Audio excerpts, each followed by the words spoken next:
하나님의 말씀은 히브리서 9장 23절에서 28절. 히브리서 9장 23절. 그러므로 하늘에 있는 것들의 모형은 이런 것들로서 정결하게 할 필요가 있었으나 하늘에 있는 그것들은 이런 것들보다 더 좋은 제물로 할지니라. 그리스도께서는 참 것의 그림자인 손으로 만든 성소에 들어가지 아니하시고 바로 그 하늘에 들어가사 이제 우리를 위하여 하나님 앞에 나타나시고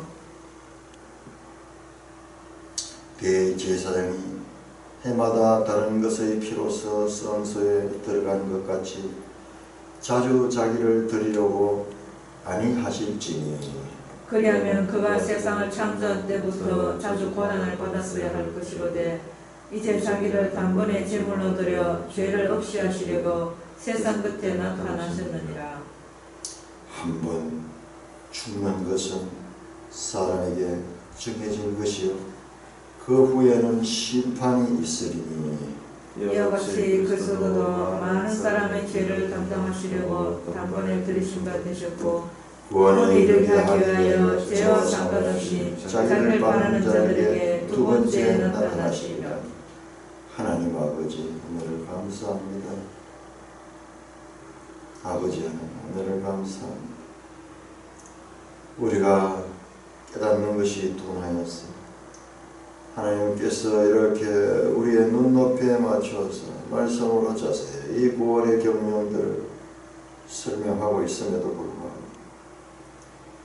우리들이 참으로 그 하나님의 뜻을 제대로 알지 못하고 저지나 먹는 어린아이처럼 있었던 것을 지난날로 족하게 하여 주옵시고 주님의 말씀에 깊고 단단한 것들을 또 잘 소화하여 신령한 자, 주 안에서 장성하는 자 되어서 주님의 뜻을 삶을 통하여 살아내며 온전한 소망으로 이 땅에서부터 약속을 유업으로 받는 백성의 삶을 살아갈 수 있도록 은혜 베풀어 주옵시며 주님께서 그렇게 보시기를 원하고 기뻐하시는 참으로 이 땅에 교회를 통하여서 성숙한 성도의 삶을 만방에 증거하는 그리스도의 향기가 되게 하여 주옵소서. 예수님 이름으로 감사하며 기도드리옵나이다. 아멘. 우리가 받은 구원이 어떠한가 이것을 제대로 알게 되면 우리의 삶이 달라질 수밖에 없습니다. 그러므로 앞에 나왔던 그 내용입니다. 앞에서 예수 그리스도는 5절에서 15절에서 예수님은 새 언약의 중보자다. 예수님은 새 언약의 중보자다. 그 새 언약의 중보자이신 예수님을 설명합니다. 하늘 성소에 들어가는 것은 지상의 제물이 아니라 하늘의 제물을 통해서 가능하다. 그리스도의 희생 제물은 질적으로 월등한 종말론적 천상의 것이다. 24절에서 26절까지 이 종말론적이라고 하는 것은 마지막에 그 예수 그리스도의 희생 제물은 마지막인 거예요. 구원 계시의 발전성의 목표의 목표. 계속 발전성이 있었는데 궁극적인 목표는 바로 예수 그리스도의 새 언약의 이 성취고 그것은 십자가의 제물로 바쳐진 그 제물로 더 좋은 제물이며 그것은 최종적인 제물 되십니다. 새언약은 벌써 지금의 시대를 결정하는 그리스도의 유일하며 이례적인 희생 제물로 표현됩니다. 그것은 단번에 일어난 종말론적인 사건에서 반복될 수 없는 것이라는 것을 설명하는 것이 오늘 우리가 읽었던 내용입니다. 더 자세하게 한번 살펴보겠습니다. 그러므로 앞에서 나왔던 내용에 이었습니다. 앞에서 나온 내용은 이 구약의 절기 그리고 선막의 이 기구들, 제사 제도들, 아론의 제사장 이 제도들, 이 모든 것들은 뭐냐? 하늘에 있는 것들의 모양이다. 하늘에 있는 것들의 모양이다. 실체는 하늘에 있다. 실체는. 이게 나이가 드니까 실감이 나요. 정말 우리의 이 땅에서 삶은 정말 만져지고 구체적이잖아요. 실제적이고 아픔도 느끼고 기쁨도 느끼는 이 땅의 것이 실제고 하늘의 것은 그냥 피상적인 것 같지만은 이 땅의 것이 이 하늘의 것의 모방이에요. 그림자예요. 왜? 이 시간은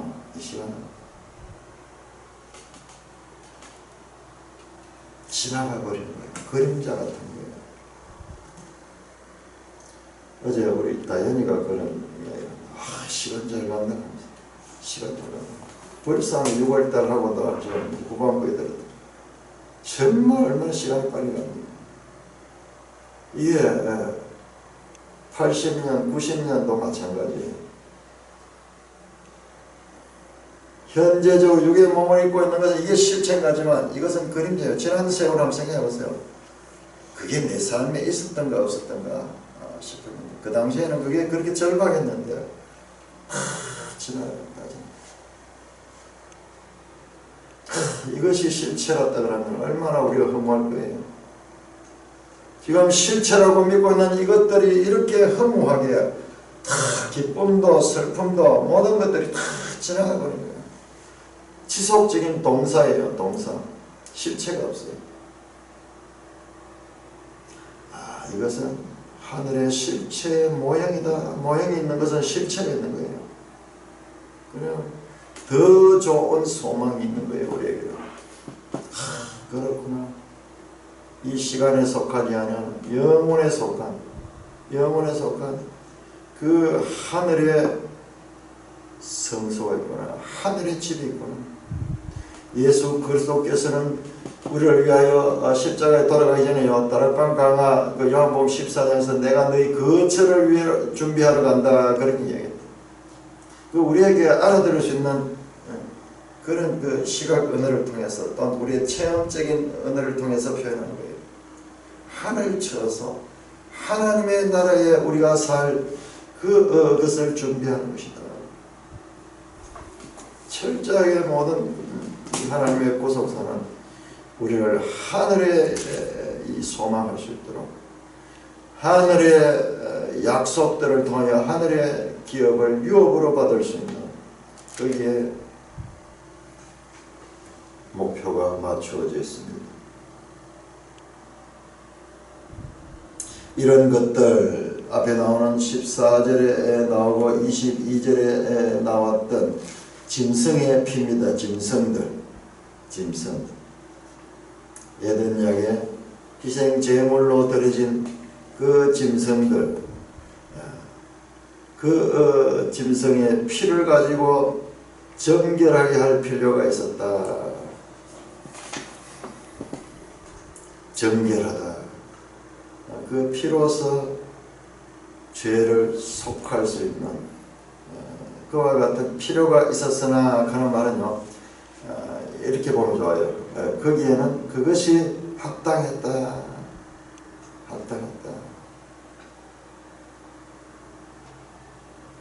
하늘에 있는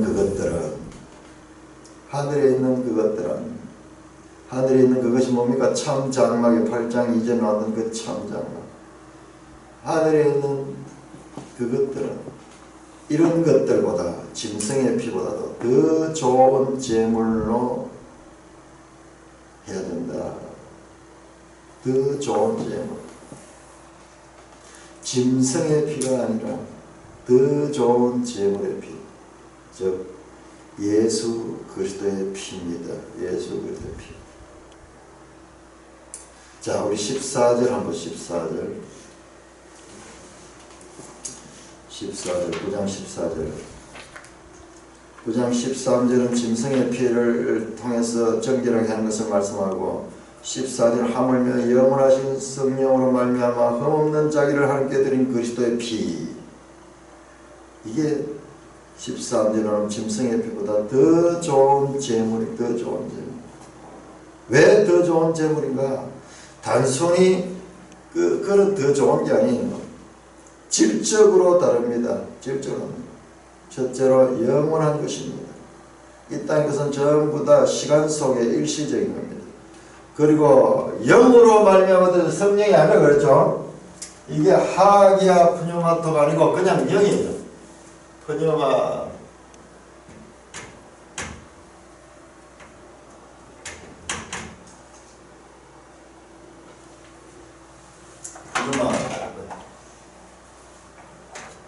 영이다. 성령이 하기요 하기야 푸뉴마 아니고 이게 성령이 이게 아니고 여기는 그냥 영이에요. 영. 여기에서 영은 삼위일체의 신성을 가리켜. 신성. 신의 세계는 신의 신성은 영적인 하나님은 영이시니 예배하는 자들이 영과 진리로 나가 예배할지니라 할 적에 이 하나님의 영적인 신성을 아니에요. 예수님은 제물인데 인성과 신성을 가지고 계시. 신성을. 인성일 때도 신성이 없던 게 아니라 신성을 가지고 있습니다. 예수님이 기적을 행하시고 이런 것들이 전부 신성이에요. 인간으로 할 수 없는 거잖아요. 양성. 예수 그리스도의 양성에 관한 이 문제는 신학적으로 아주 중요한 논쟁거리가 되고요. 2세기, 3세기, 4세기 때요. 신학적으로 엄청난 논쟁들이 있어요. 예수 그리스도의 본성에 대해서, 예수 그리스도의 양성에 대해서 누구는 인성만 강조하고요. 누구는 신성만 강조하고요. 그런데 사람이면서도 신이신 양성을 가지고 있다. 이게 이 개념이 정립이 돼야지 성경이 일관되게 해석이 되는데 지금도 마찬가지예요. 예수 그리스도를 해방자라고 그렇게 말하잖아요. 해방자 맞죠? 그런데 이 땅의 문제를 해결하고 오신 분은 그게 해방신학이에요. 그래서 평등하고 이 세상의 기존 질서를 이 잘못된 질서를 뒤엎고 그거는 인성뿐만 받는 거예요. 그분은 하나님이면서 사람이다. 이 재물인데 그 재물이 뭐냐? 신적인 재물인 거예요. 신적인 재물. 흠 없습니다. 그것은 또한 흠이 없습니다. 그래서 지금 이 9장 23절 나오는 더 좋은 재물,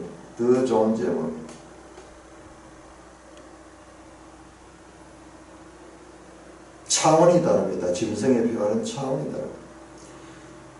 24절입니다. 그리스도께서는 참 것의 그림자인 손으로 만든 성소에 들어가지 아니하시고, 반복해서 설명하죠. 나중에 한번 정리 한번 하겠는데요. 지금 앞에서 나왔던 이야기가 계속 반복됩니다. 반복. 이게 성경의 하나의 특징이에요. 특징. 왜 반복이 나오느냐? 교차대국. 교차대국.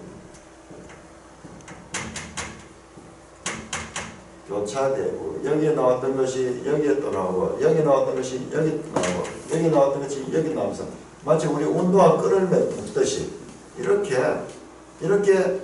하늘의 뜻을 우리에게 반복해서 그렇게 강조해가지고 구조를 나중에 보면요, 이 구조가 나와요. 그러니까는 옆에서 나왔던 이야기가 죄 없이는 하지 않았다. 그리스도의 피에 대해서 이야기하고 그의 이 온전함에 대해서 말씀했는데 또 나오는 거예요. 또 나오는 거예요. 그러면서 강조하며 명확하게 하나님의 뜻을 제시한다. 술 취한 사람이 중언부언하는 게 아니에요.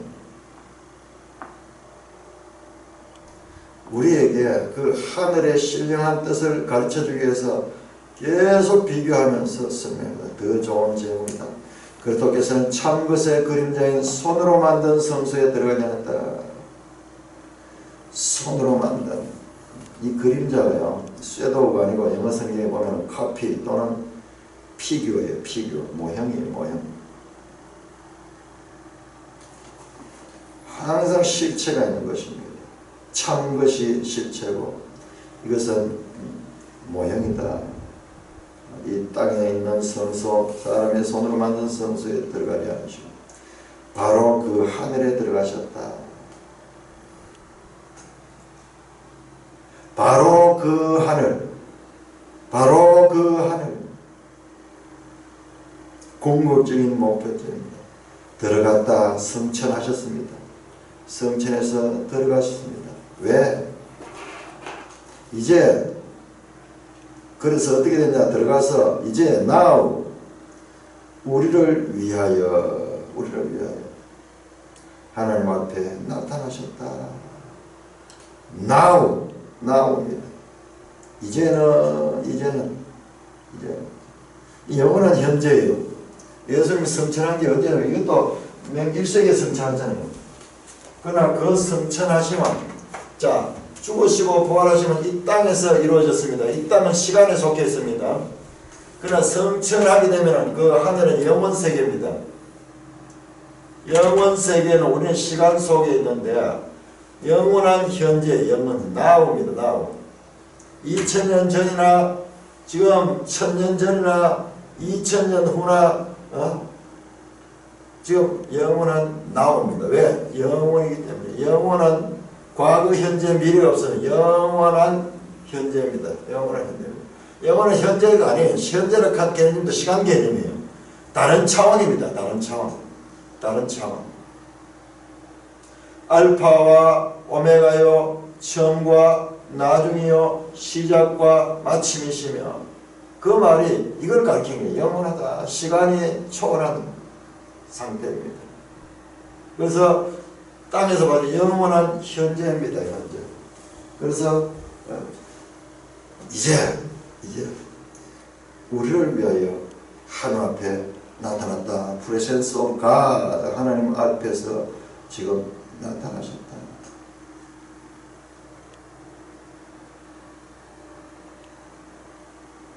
대제사장이 해마다 다른 것의 피로써 성소에 들어간 같이 자주 자기를 드리려고 하지 아니할지니. 왜 자주 들었습니까?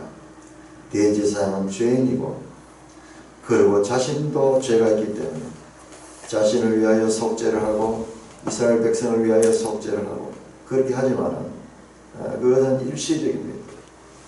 그래서 해마다 들어가야 되고 그리고 상번제 그런 게 상번제 제사 가운데 상번제가 매일 드리는 제사들이 있어요. 매일 제사를 드려요. 해마다 every years 해마다 다른 것의 피 온전한 피가 아니고 더 좋은 제물의 피가 아니고 짐승들의 피죠. 짐승들의 피로서 성소에 들어간 같이 자주 자기를 드리려고 아니하였지. 계속해서 비교를 합니다. 구약의 성제사 제도와 비교하며 예수 그리스도를 소개합니다. 보세요. 하나님의 뜻입니다. 이 구약의 제사 제도에 대한 선 이해가 없으면은 예수 그리스도가 우리를 위하여 모든 죄를 사했다는 이것을 알 수 없는 거예요. 알 수 없는 거예요. 율법의 효용성이 있는 거예요. 율법이 무의가한 것이 아니라 무의가하다는 표현은 효용성이 없다. 이런 뜻이 아니라 생명을 구원하는 데는 무의겠다 그런 뜻이지. 율법의 용법이 있어요. 율법의 용법. 칼빈이 그것을 구별해냈어요. 율법 가운데 율법 정신이 나쁜 게 아니라 율법의 정신에서 그 뜻은 연결됩니다. 연결되는데 폐지되는 것이 폐지돼. 이런 의식법, 도덕법이 있습니다. 이 도덕법 같은 건요 그대로 연결됩니다. 사랑하고 죽이지 말고 뭐 이런 것들은 오늘날도 마찬가지예요. 그러나 이런 의식법들, 제사를 지내고 뭐 이런 것들은 예수 그리스도 오면서 폐지되는데, 그러면 이게 의미가 뭐냐? 율법이 요구하면 로마서의 사도 바울은 죄를 알게 한다.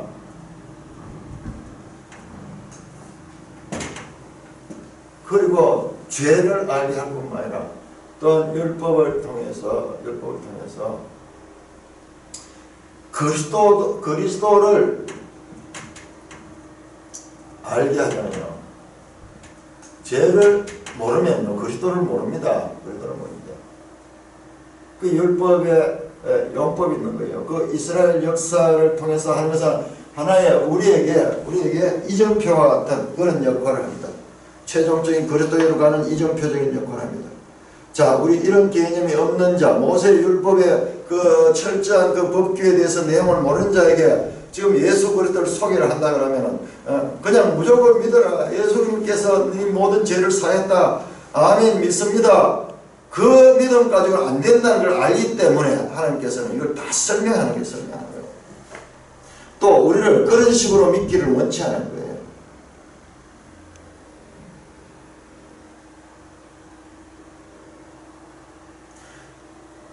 성서에 자주 자기를 데려가니 할지니 그리하면 그가 세상의 창조로부터 자주 고난을 받아야 할 것이로되 이제 자기를 단번에 제물로 드려 죄를 억시하고 세상 끝에 나타났다. 자, 단번에라는 단어가 지금 7장 27절, 9장 12절, 9장 26절, 9장 28절, 10장 2절, 10장 10절 하팍스 하는 원어입니다. 하팍스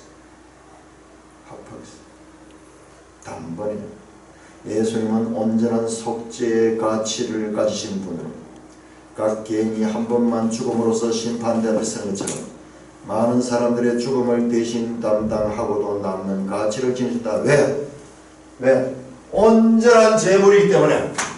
온전한 제물. 이 제물의 질적인 차이. 자, 여기에서요 엄청난 내용들이 나옵니다. 자, 보세요. 레위법의 제사는 죄인입니다.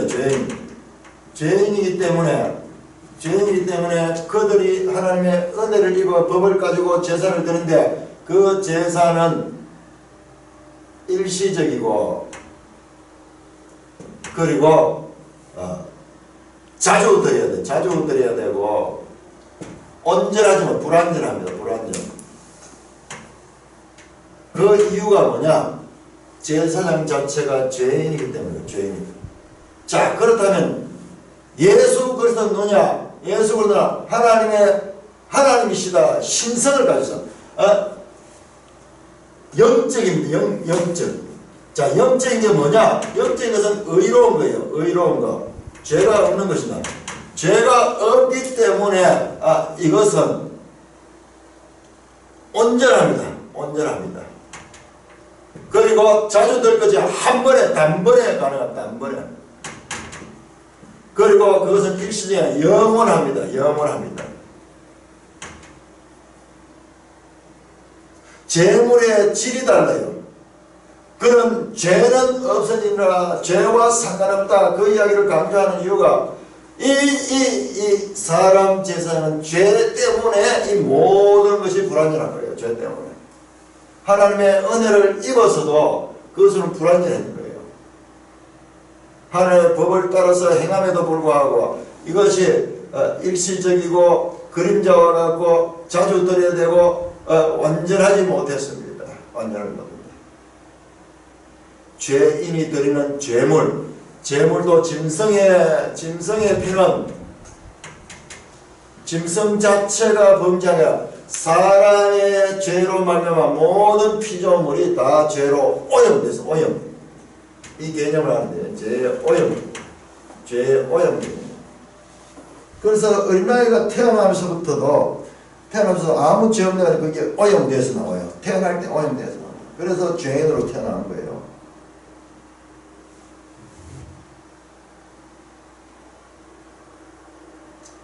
차이를 지금 말하는 차이를 왜 이분의 피는 온전한가? 그분은 신성을 가지고 계신 분이고 그분은 죄가 없으신 의인이시며 그렇기 때문에 그분의 피는 온전하게 구원을 할 수 있고 그분의 피는 자주 드릴 필요 없이 단번에 드릴 수 있고 그분의 대속은 영원한 것이다. 영원한 것이다. 우리 이걸 몰랐잖아요. 부분적으로 봤잖아요. 전부 파편적으로 이렇게 나왔는데 이게 지금 종합적으로 다 정리가 되면서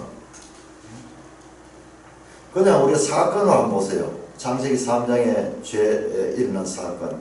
사탄이 있었고 사람이 죄를 지어가지고 그래서 저주를 받았다. 그냥 사건만 보면은 뭐 그거하고 우리하고 무슨 상관이 있는가 있어요. 그 사건을 개념화시켜서 보면은 지금 그게 풀어지는 거예요. 모든 문제는 죄 때문에 일어난 것이다.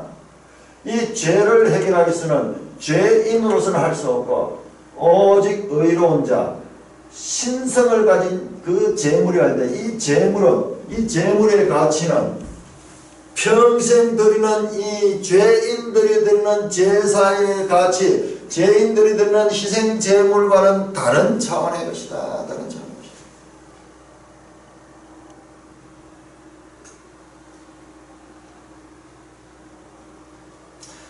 단번에 제물을 드려 죄를 없이 하시라고 나오잖아요. 죄 문제를 해결하잖아요. 이 죄를 없이 하잖아요.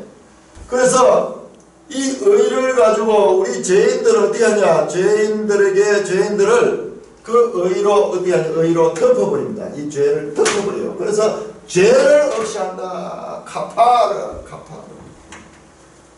덮는다. 그 구약 성경에요. 이 덮는다 하는 표현이 많이 나와요. 그 덮어버려. 속에는 있어요. 속에는 있는데 덮어버리면은 보이지 않아요. 그래서 칭의, 죄인이 의롭다 함을 입는데 이 온전한 의가 아니고 칭의 의롭다 한다 하는 거예요. 칭해준다, 의롭다, 여긴다. 그리고 현재적으로 우리가 또 죄를 짓는 그 죄 문제도 예수님께서 다 씻어준다, 정결하게 하신다, 정결한다. 그래서 죄인을 의인으로 만들어가는 거 아니에요. 의인으로 만들어가는 거. 그 속에 성령을 줘가지고 그렇게 의롭게 만드는 거예요. 그 로마서에서 죄 문제, 의 문제, 구원 문제를 다루고 있는 것은요. 모든 문제를 해결하는 그 열쇠를 지금 말씀합니다. 자, 세상 끝에 나타났다. 이 세상 끝이 바로 1장에 나오는 이 모든 날의 마지막. 우리 다시 한번 봅시다. 1장 여기에 모든 신학이 지금 다 나와요. 1장 2절 예수 그리스도가 언제 나왔느냐 했습니다. 1장이죠. 이 모든 날 마지막에는 아들을 통하여 우리에게 말씀했다. 세상 끝, 이 모든 날 마지막 종말 이게 바로 종말입니다. 종말은 언제냐? 예수님의 초림에서. 그리고 종말은 종말기입니다. 종말의 시대, 기간이에요. 기간. 초림할 때 이미 시작됐습니다. 회개하라, 천국이 가까웠다. 이미 천국이 왔는 거예요. 예수 그리스도에서 천국이 왔고 구원의 역사가 왔고 새언약 시대가 왔고 이게 전부 같은 이야기예요. 다른 표현이에요. 예수 그리스도가 오심으로 새언약 시대는 시작이 됐고 오셔서 십자가에 죽으심으로써 이제 새언약 시대가 더 정확하게 보면 그리고 하나님 나라도 시작됐습니다. 하나님이 오셔서 하나님의 통치하시는 하나님 나라도 이 땅에 오셨고 그리고 새로운 구원의 역사의 시대가 왔습니다. 그러므로 이것은 이 재림하는 하나님 나라의 시제는 그렇습니다. 이미 그러나 아직 여러분 한번 보세요. 이 시제에 대한 이해 없이 지금 오늘 본문 이해됩니까? 해석할 수 있습니까? 세상 끝에 나타나. 지금도 아직 세상 진행 중인데 세상 끝은 저 재림의 때인데, 그러니까 사람들이 이 해석이 제대로 안 되면 전부 재림에 초점을 맞죠. 재림 전부 재림. 신천지는요, 새언약이 이때 지금 재림의 때, 지금 마지막 때 이만희가 그 재림 주거체, 이만희가 새언약을 가지고 왔다. 이런 넌센스가 어디 있어요? 거기에 빠져들어가는 게 어디 있어요? 거기에 빠져들어가는 게 어디 있어요? 그거보다 더 바보 같은 게 어디 있어요? 지금 이 기본 이 틀을 모르면요, 그런 넌센스에 빠지면 성경을 달달달 외우는 사람도 거기에 빠지는 거예요. 이게 우리 개혁신학이 이게 발견해내는 놀라운 이 종말에 관한 말씀이에요. 이것은 종말기의 종말이에요. 마지막 때. 마지막의 마지막. 그리고 이 종말기는 이미 시작이 되었고, 그리고 지금도 현재적으로 진행된다. 이것도 한번 보세요. 이것도 영원한 현재잖아요. 왜? 예수 그리스도의 어떤 이 보좌 우편에서의 대속하심을 입는 이 시기예요. 종말기는 예수님의 초림과 재림 모두를 보면, 그럼 현재 뭡니까? 현재 보좌 우편에서 우리를 위하여 간구하시고 우리의 죄를 정결하게 하시는 그것이 현재적인 사건이에요. 현재적인 사건이에요. 이야, 엄청난 신학이 지금 여기서 다 나온 거예요. 세상 끝에 나타나셨느니라. 보좌 우편으로 나타나셨습니다. 한 번 죽는 것은 사람에게 정해진 것이요, 그 후에는 심판이 있다. appoint. 모든 사람은 한 번 죽게 됩니다. 이와 같이 사람이 한 번 죽으면 그 다음에 심판이 있는 거죠. 이와 같이, 자, 죽음과 심판 한번 생각해보세요. 이 세상은 하늘의 것을 모방하고 있어요. 자칫 착각하면요, 하늘이 세상을 모방한다고 그렇게 생각해요. 성경이 세상을 모방한다고 이렇게 생각하는 사람이 있어요. 그거는 반틈만 아는 거예요. 세상이 성경을 모방하고 있어요.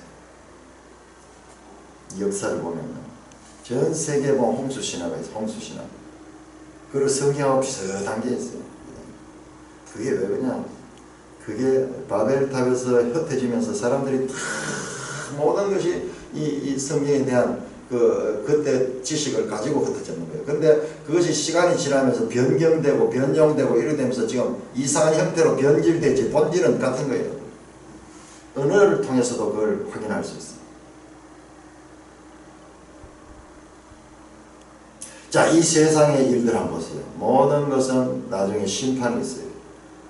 자, 우리가 학교 다니면은 기말고사, 중간고사 늘 시험 칩니다. 그래서 그 다음에 거기 합격되면 다음 단계로 올라가고, 이게 어디서 나오냐? 이게 하나님의 형상과 모양을 따라 시험을 받은 우리 인간들이 살면서 하늘의 것을 지금 모방하고 있는 거예요. 이 땅에서도 열심히 노력한 자가 나중에 많은 것을 획득하게 되고, 이 노력하지 않은 자는 나중에 힘들어지는 그 이유들도요, 그것도 일종의 심판이에요. 인과 문보, 인과 응보는 이 세상의 질서입니다. 이게 하나님의 것을 지금 담아 있는 거예요.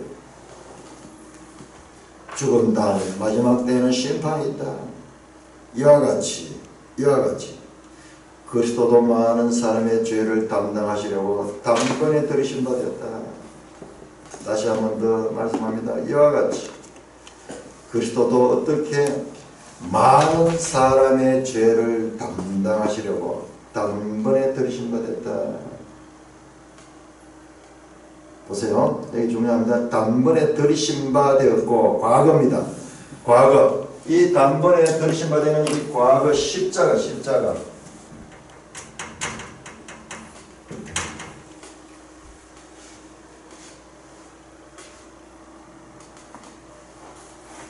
구원에 이르게 하기 위하여 죄와 상관없이 자기를 바른 뒤에 두 번째 나타나시리라. 다시 오신다. 재림입니다. 두 번째 재림합니다.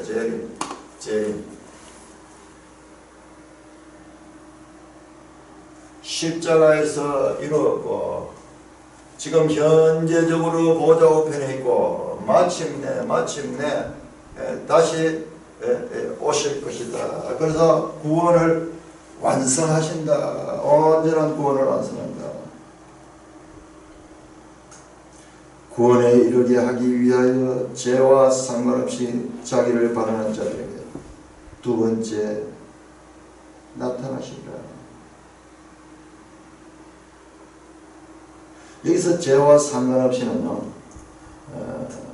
자기를 바라는 자들에게 붙는 것이 아니고 바로 예수 그리스도에 붙습니다. 죄와 상관없이란 말은 그리스도를 가르치는 것이 재림하실 때에는 그의 백성의 죄를 위하여 고난을 받으실 일이 없다는 것이다. 다시 죄를 위하여 고난을 받으시고 죄와 상관없이 그가 첫 번째 오셔서 고난을 받으시고 죽으신 것은 모든 백성을 속죄하고 남기 때문입니다. 두 번째 나타난다는 이 말씀은 대제사장이 지성소에 들어갔다가 다시 밖에서 기다리는 백성에게 돌아오듯이 예수 그리스도께서는 다시 하늘로부터 땅에 재림한다는 것입니다. 여기요, 이 장면. 자, 레위기 16장. 레위기 16장. 레위기 16장 구약성경의 속죄일, 대속죄일에 제사장이 하는 일을 기록하고 있습니다.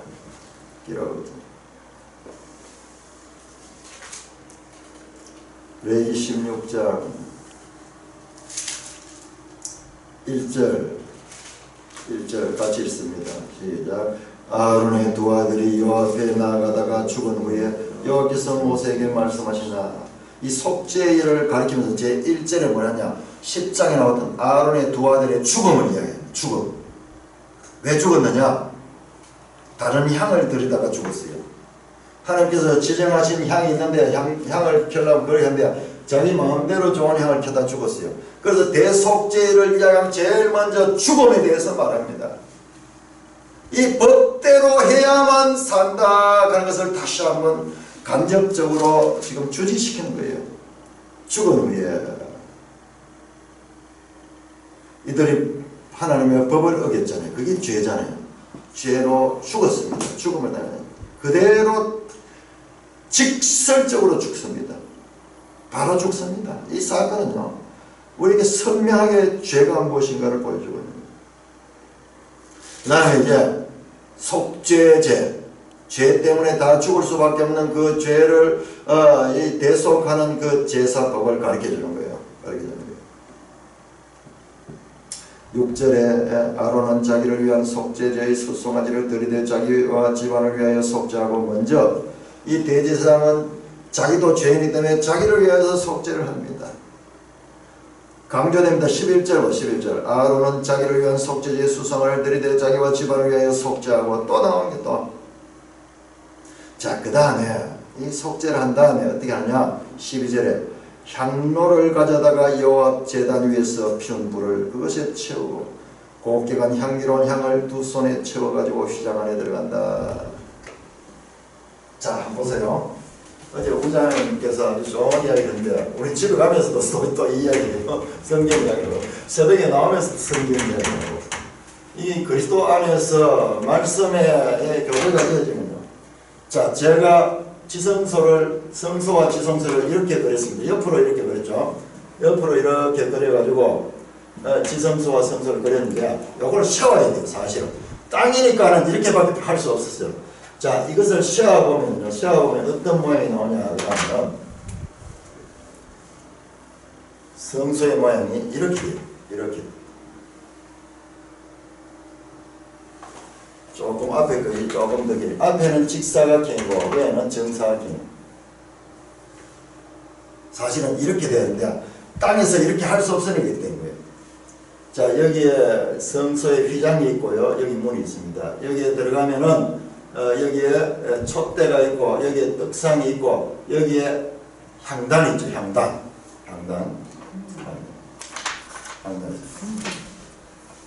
자, 여기에 언약궤가 있습니다. 언약궤가 있습니다. 이게 이렇게 세워져야 돼. 이게 위로 가면 위. 하늘이 하늘. 하늘 장막, 하늘 성소를 지금 이 땅의 모형으로 보여주는 거예요. 땅에서 씌울 수 없기 때문에 그냥 이렇게 되네. 이렇게. 그래서 이 땅에서 이 뜰이죠. 바깥에는 뜰이죠. 뜰에도 들어가기 위해서 이 물두멍이 있고 여기 번제하는 거 있죠. 이 제사장이 여기서 제사를 탁 자기를 위하여 제사를 드리고요. 이 성소에 들어가는 게 성소에 들어가가지고 그 다음에 이 향로 그 이야기요. 지금 향로를 한번 보세요. 향로를 가져다가 여호와 제단 앞에서 피운 불을 그러니까 이 불은 어디서 가져오냐 여호와 제단 위에서 피운 불 이 바깥에 번제단 불태워서 하는 이 번제단이 이 불을 가지고 들어갔네요.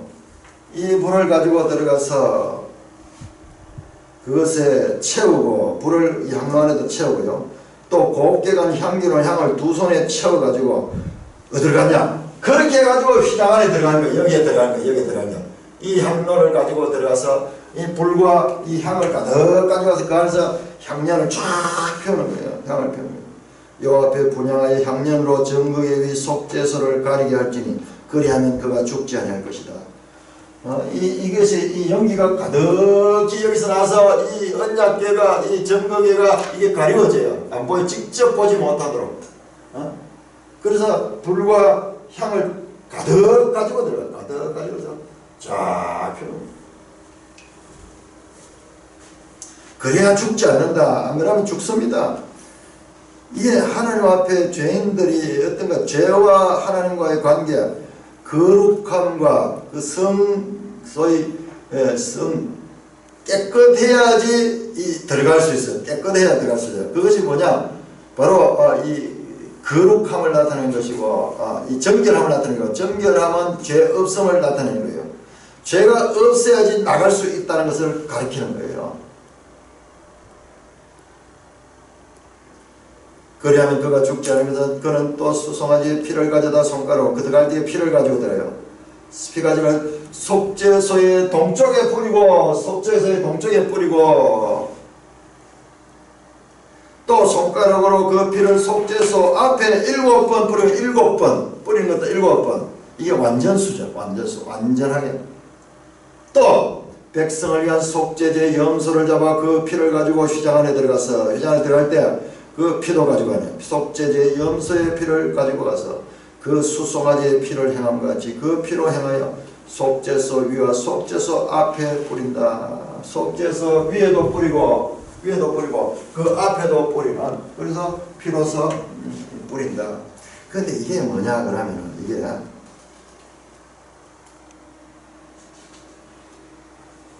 속죄소를 정결하게 하는 거예요. 지성소를 정결하게 하는 거예요. 속죄소가 있는 이 지성소죠. 여기가 지성소죠. 항로를 가지고 들어가는 여기 지성소입니다. 지성소를 정결하게 합니다. 자, 그 다음에 보시면요. 자, 더 중요한 겁니다. 우리 여기 집중해가지고 여기에 버프를 하는데 그 다음에 16절 또 이스라엘 자손의 부정과 그들의 범한 죄로 말미암아 지성소를 위하여 속죄하고 자, 여기 지성소를 속죄한다 그랬습니다. 또 그들이 부정한 죄에 있는 회막을 위하여 그같이 하는 회막은 뭐냐 그러면 이 자체예요. 이 자체도 될 수 있고 안 그러면 이 전체 바깥에 이 벽까지 담까지 다 포함될 수 있어요. 이 회막을 또 정결해요. 아마 여기서는 이 성소를 포함한 이 부분을 말할 수 있을 것 같아요.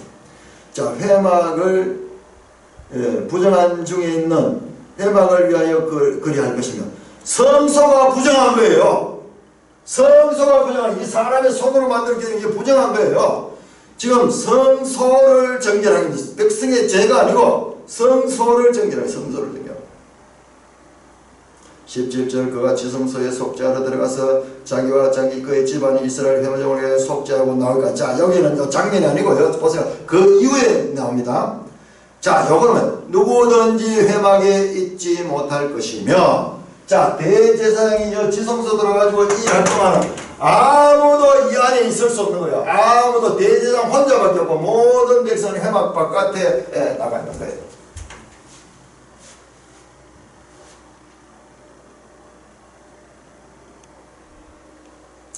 그는 여호와 앞 제단으로 나와서 그것을 위하여 속죄하지니 곧 그 수송아지의 피와 염소의 피를 가져가 제단 귀퉁이 뿔들에 바르고 또 손가락으로 그 피를 어디에. 자, 여기는 지성소에서 나와가지고요. 자, 회막 아마 이걸 같아요. 이 회막은 이 성소 지성소 이걸 포함하는 이 전체를 그 다음에 나와가지고 어떻게 하냐. 이 앞에 있는 제단, 제단에 번제단 귀퉁이에 뿔들의 피를 가지고 그 안에서 속죄하는 거. 보세요. 18절도 그는 여호와 앞에 제단을 나와서 그것을 위해서 제단을 속죄하는 거예요. 제단 자체를 지금 속죄하는 거예요. 그 수선의 피와 염소의 피를 가지고 그 제단 기퉁에 뿔들에 바르고 또 손가락으로 그 피를 그 위에 7번 뿌려 이스라엘 자손의 부정에서 제단을 성결하게 할 것이요. 그 지성소와 회막과 제단을 위해 속죄하기를 마친 후에 살아있는 염소를 드리되, 이 대속죄일에 보니까는 대속죄일에 백성의 죄를 속하는 것뿐만 아니라 이 성소 자체를 속죄한 성소 자체를. 우리 개념이 없잖아요. 이거 물질도 물질이 무슨 죄를 진단 말이야. 이게 사람의 손으로 지은 이것들도 부정해. 사람도 부정하고 사람의 손은 것도 지은 것도 부정하네. 이거를 다 정결하게 하는 속죄를 합니다. 자, 그 다음에 23절 보세요. 그 다음에 나와가지고 수송아지 순염소를 보내는 거. 제가 어제 말씀드렸죠. 그 아사셀 염소를 갖다가 이건 죽이지 않고 이 염소를 쫙 광야로 끌고 가지고 그것을 멀리 보냅니다. 죄가 사라지는 것을 보이듯이 페이드 아웃 되듯이 점점 눈에서 벗어나도록. 자, 23절 아론이 회막에 들어가서 지성소에 들어갈 때 입었던 세마포 옷을 벗어 옷을 벗어가 거기 도는 거예요. 자, 여기 들어갈 때 입을 때 들어갈 때 옷도 갈아입고 들어갑니다. 목욕을 하고 옷도 제사장 복이 아닌 세마포 옷으로 갈아입고 들어갔습니다. 그 다음에 나올 때도 그 옷을 거기에 벗어두고 거룩한 곳에서 물로 그의 몸을 씻고, 아마 이게 물두멍에서 씻는 거예요. 그 다음에 옷을 다시 입는 거예요. 자기 옷을 입고 나와서 자기의 번제와 백성의 번제를 드려 다시 자기와 백성을 위해 속죄. 나와서 또 속죄하는 거예요. 나와서 또 속죄하는 거예요. 지금 이렇게 철저하게 속죄 제물의 기름을 제단에 불사를 것이요 염소를 아사셀에 보낸 자는, 자, 아까 그 살아있는 염소를 보낸 자, 그 사람도 어떻게 하냐. 그 사람도 옷을 빨고 물로 그 몸을 씻은 후에 진영에 들어가고 다시 자기 그 생활 속으로 들어가기 위해서는 그도 물로 몸을 씻고 그 다음에 옷을 빨고 들어가고, 속죄의 수송아지와 속죄의 염소의 피를 성소에 들여다가 속죄했으며 그 가죽과 고기와 똥을 밖으로 내다가 불사를 것이요 불사는 자는 그의 옷을 빨고 물로 그의 몸을 씻은 후에 진영에 들어갈 것이며 너희는 이 영원히 이 규례를 지킬 것이라. 자, 지성소 사역뿐만 아니라 이 지성소 사역뿐만 지성소에서 나와서도 계속 속죄 사역이 이어집니다. 자, 이것이 가리킨 것이 무엇인가? 이것이 무엇인가?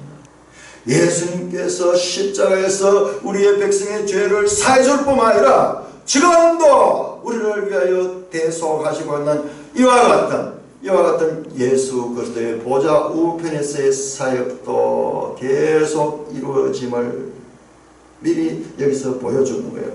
그런데 우리가 여기 지성소에 너무 꼽혀 있다 보니까는 그렇습니다.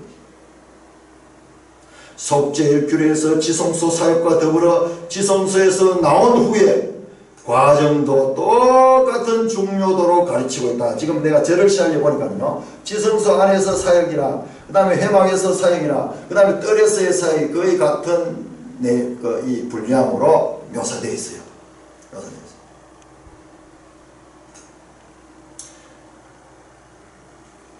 그러므로 예수 그리스도의 초림의 중요성과 재림의 중요성이 지금 동등하게 다루어지고 있습니다. 그리스도의 재림은 또 다른 죄의 용서가 아니라 완성을 위해서 일어납니다.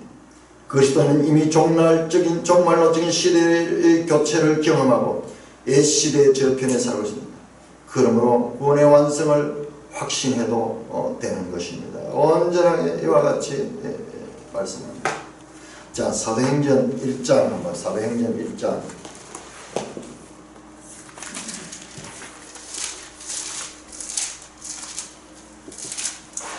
사도행전 1장 11절 사도행전 1장 11절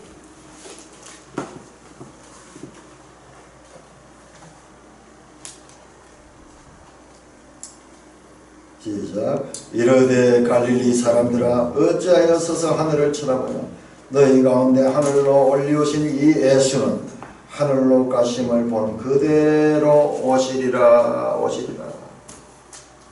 가고 초림하고 재림하고 뿐만 아니라 현재적인 예수 그리스도까지 지금 히브리서는 우리에게 가르쳐 주고 있습니다. 자, 누가복음 1장 누가복음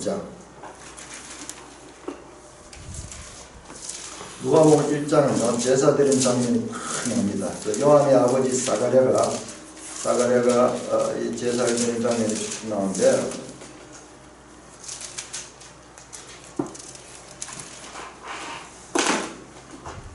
누가복음 1장 8절 마침 사가랴가 그 반열의 차례대로 하나님 앞에서 제사장 직무를 행할 때 역대기에 나왔죠. 24반열을 만들어 가지고 이 성전에서 봉사를 하는데 이 사가랴도 그 반열 레위 지파의 그 반열에 속하고 이 아론 계통이네요. 아론 계통이니까는 그러면 제사장 직무를 행할 때 9절 제사장의 전례를 따라 제비 뽑아 주의 성전에 들어가 분향하고 그 모든 백성은 그 분향하는 시간에 밖에서 기도하더니 모든 백성은 밖에 있잖아요. 밖에 나왔잖아요. 아까 나왔잖아요. 그 대제사장이 안에 있을 때 모든 회중들 회막 밖에 있습니다. 그래서 그 규례를 따라서 그래 하는데 이 사람이 그때 보세요. 11절 주의 사자가 그에게 나타나 향단 우편에 선지라. 그러면서 주의 사자가 사가랴에게 말합니다. 사가랴가 여기에서 완전 충격을 받았지 말을 못합니다.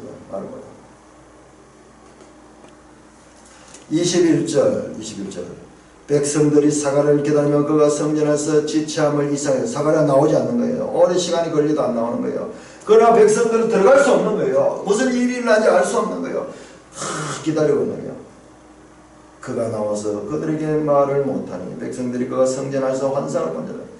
그가 몸짓으로 뜻을 표시하면 그냥 말 못하는 대로 있더니 그 직무의 날이 다 되면 집으로 돌아갔다.